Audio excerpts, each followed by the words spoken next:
себепті қазақстандықтар еңбек шарттарын жасасуы қажет. Еңбек шарты бұл жай ғана формальды іс емес.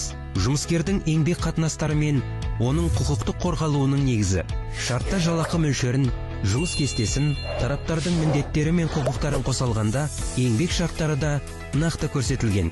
Ресми түрде еңбек шартын жасаспаған жұмыскер еңбегіне ақы дұрыс төленетініне немесе әлеуметтік кепілдіктерді пайдалана алатынына сенімді бола алмайды. Мысалы, еңбек дауы немесе жалақы бойынша наразылықтар туындаған жағдайда жұмысқа орналасу фактісін шартсыз дәлелдеу қиын болады.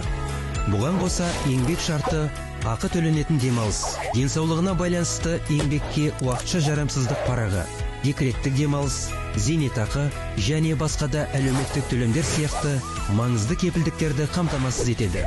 Бұл әсіресе өмірде қиын жағдайға, мысалы сырқаттану немесе жазатайым оқиғаға тап болуы мүмкін жұмыскерлер үшін өте маңызды. Еңбек шартынсыз мұндай құқықтар қолжетімсіз болмауы мүмкін.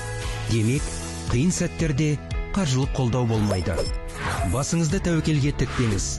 Қазақстанда еңбек шартын жасасу бұл заңнаманың талабы ғана емес. Сонымен қатар, тұрақты және әділ еңбек қатынастарын құрудағы маңызды қадам.